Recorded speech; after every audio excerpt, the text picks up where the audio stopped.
Yes, people, what's happening? Welcome back to the channel and welcome to another video. And the group stage of the World Cup have concluded, and credit where credit's due. There was plenty of excitement and drama, particularly in the final round of group stage matches with teams that perhaps people didn't fancy going through. But realistically, the business is now about to kick off. This is where it gets tasted. The knockout ties are set. The round of 16 is ready to go. England will be taking on Senegal, and obviously teams' potential routes to the final are now mapped out also. But before I get into it, England-Senegal match preview, guys, please make sure you smash the like, subscribe to the channel if you haven't done so, and leave your thoughts in the comments below whether you agree or disagree with anything I've said in this preview, and if you think England can win the World Cup. But let's get straight into it, guys. As I said, England versus Senegal, Sunday.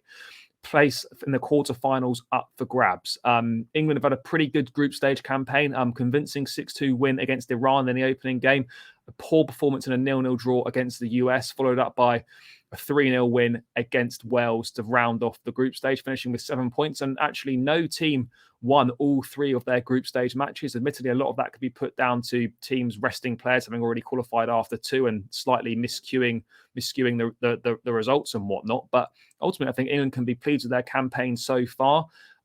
We've seen Gareth Southgate deploy a 4-3-3, sort of 4-2-3-1 system through all the group games, which I don't think many people expected, having, seen him notoriously deploy the back five system. But we haven't seen that once in this World Cup yet. And it'll be interesting to see whether, England's set up slightly more defensively in the knockout rounds when there's a lot more riding on the games. There's a lot more pressure. Senegal are no mugs themselves. Yes, they're missing Sadio Mane, their talisman, and it's a real shame not to see a player of his quality on this world stage. But they've still done very well to get for a group, a really good group with the Holland in there, with Ecuador, who are a decent side as well. The defending African champions. African football could well be on the up. We'll be interested to see whether this is part of a longer trend or very much specific to this World Cup. But Morocco topping a group with Croatia and Belgium in it. Don't think people expected that. Senegal obviously qualify without Sadio Mane.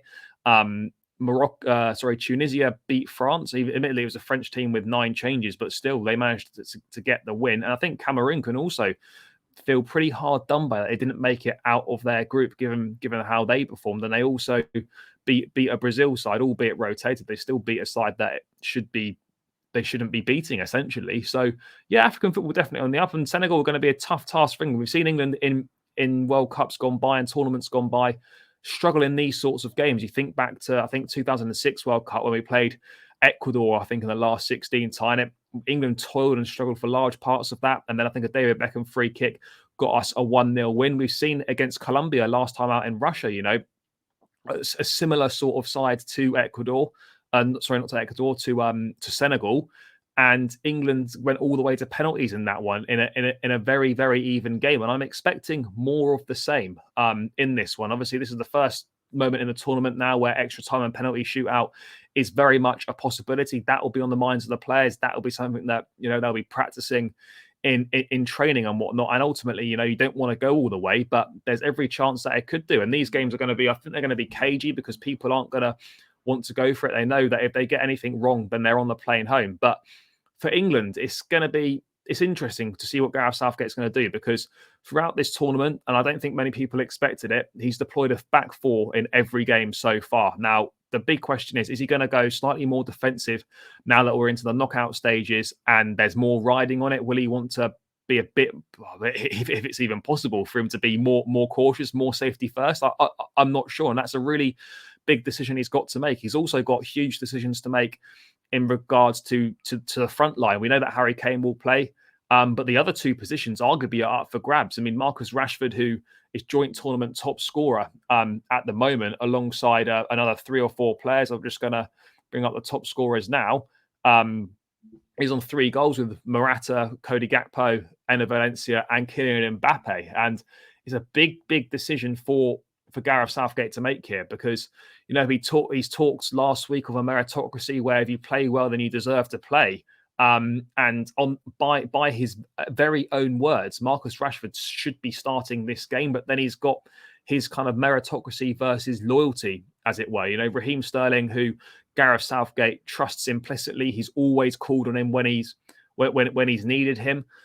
He started before the Wales game, he started every single tournament game under Gareth Southgate, bar Belgium in the 2018 World Cup. So he's a go-to for Southgate. He's delivered more often than not in an England shirt. But now, for me, particularly in tournament football, is where momentum's so key. And if you've got players in form, particularly in a World Cup where you're playing every where you're playing sort of every 3, possibly 4 days, when a player's in form, you simply, in my opinion, you have to play them. And for me, it's the same with Phil Foden as well. And this is the Marcus Rashford or Raheem Sterling, it's a huge decision for Southgate, and it could be one of the biggest decisions he will have to make in his managerial stint overall as England manager. Does he go with the guy that he's trusted throughout his whole tenure, or does he go with what he described last week? And if you play well, then you deserve to keep your place. And Marcus Rashford deserves to keep his place. And for me, you can't argue really for Raheem Sterling to start, given the form in the tournament so far. So that's going to be a key decision to make. Another key area is he going to go for a more of a 4-2-3-1? We saw Jordan Henderson come in against Wales, and I thought Henderson had a good game. But is he going to stick with that kind of more experienced player in there, which for me, I think it allowed Jude Bellingham to get forward more, and I think it unlocked Bellingham a little bit more rather than having someone like Mason Mount alongside him. But that's a decision he's got to go with there. Does he go with Jordan Henderson again? Does he bring Mason Mount back into the side? Does he maybe play Phil Foden there? These are the decisions we've got to make, as well as, does he stick with Kyle Walker at right back, or does he revert back to one of his favourites in Kieran Trippier? There's lots of decisions to make. But for England, this is a game that they should be winning. If you've got aspirations of at least matching the semi-final of 4 years ago, then these are the games you've got to be winning. But it's going to be tough. And I think you're going to need your best players on the pitch in terms of players with the skill set that can unlock a defence with just one pass, can make something happen out of nothing. Players like Phil Foden, because Senegal are going to sit deep. They're going to be hard to break down. They've got some physical players in there. We know Edouard Mendy from the Premier League in goal. We know Kalidou Koulibaly from his time at Chelsea this season, from what he's done at Napoli. We've seen him in the Champions League, obviously captaining them to the African Cup of Nations title most recently.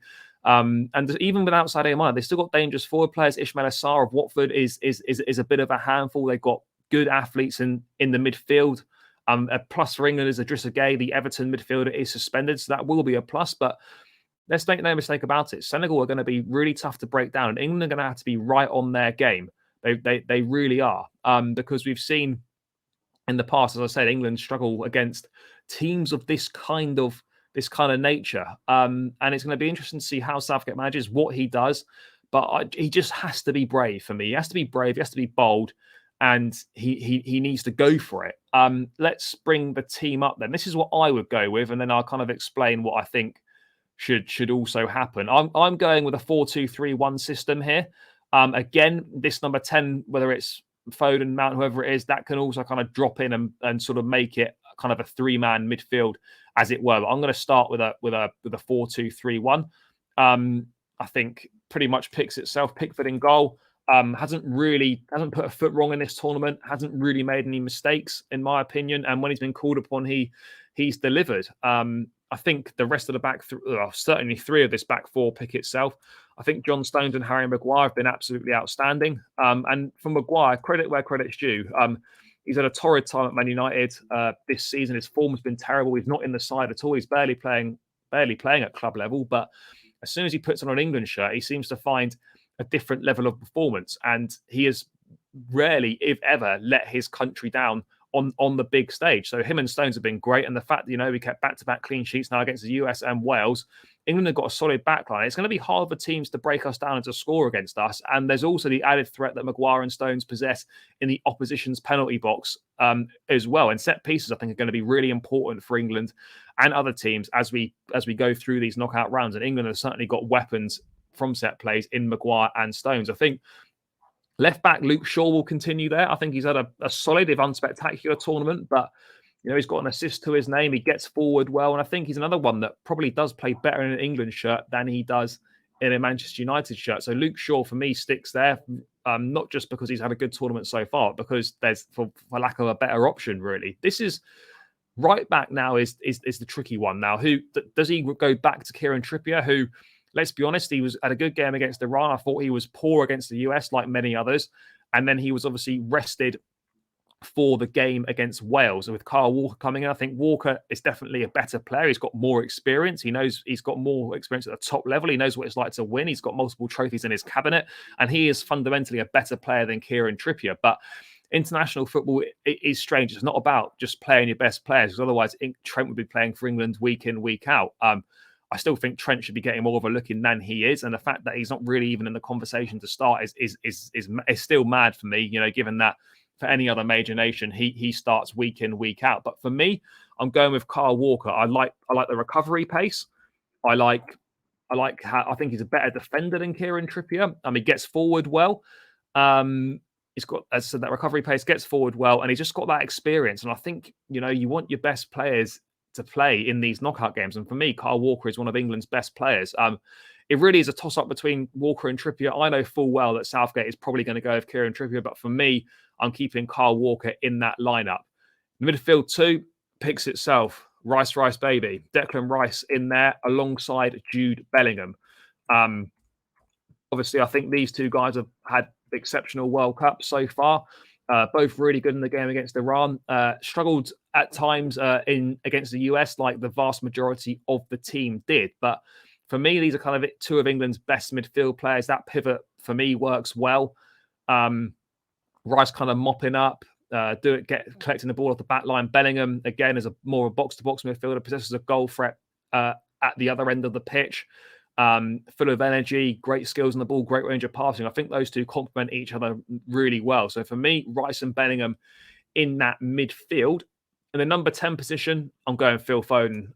It has to be him. I can understand why people would pick Mason Mount, and I'm a massive Mason Mount fan, being a Chelsea fan myself. Mason Mount is a top player, but I just feel that particularly in this sort of game against a team that's going to be really hard to break down, you need someone with a particular skill set. And Foden can do things that Mount can't do. Mount can do things that Foden doesn't necessarily do. More off the ball, the press and whatnot. That's Mount's kind of wheelhouse rather than Foden. But I think for a game like this, as I said, where it's going to be physical, team, it's going to be hard to break down. You're going to need someone that can pick the ball up, pick a pass, make something happen out of nothing. And for me, Phil Foden is that guy. He's England's best player for me in terms of he's the most talented, he's their most gifted, and he simply has to play for me. It's as simple as that. So Phil Foden goes in there.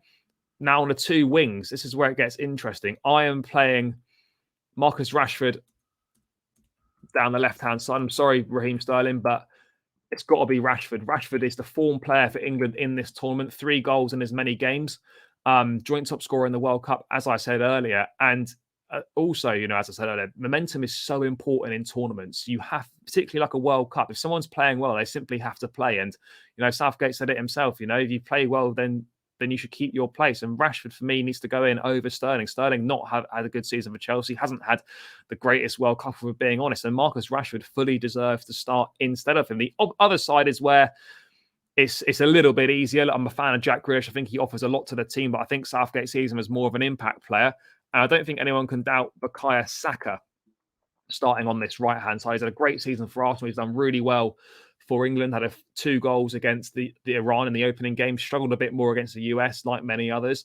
But yeah, I think it'll be very harsh for him to lose his place in the lineup for no real reasons, really. So Saka's on my right-hand side, and then the captain, Harry Kane, leads the line. And, Kane will be desperate to get on the score sheet. And, it is weird, Kane not with a goal yet in the World Cup, but he's actually had a really good tournament. And this tournament is showing to people that Harry Kane is so much more than just goals. He drops deep. He's a bit of a creator. He's got 3 assists this tournament already. So he shows his overall value to the team. That even if he's not scoring, he's still contributing in a really important way. So Harry Kane leads the line for me. And obviously Sunday would be as good a time as any for him to get his first goal or goals of the tournament. But that's the lineup that I've gone with. I don't expect Southgate to pick that at all, but that's what I go. I think that's what gives England the best chance of winning this game.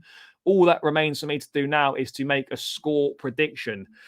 I think this is going to be a tough one. I'm going to go for an England win, but I think it's going to go to extra time. I'm going to go 2-1 England after extra time. But yeah, guys, thanks for tuning in. Please make sure you smash the likes on the video. Subscribe to the channel if you haven't done so already. Leave your thoughts in the comments below, and I'll catch you soon.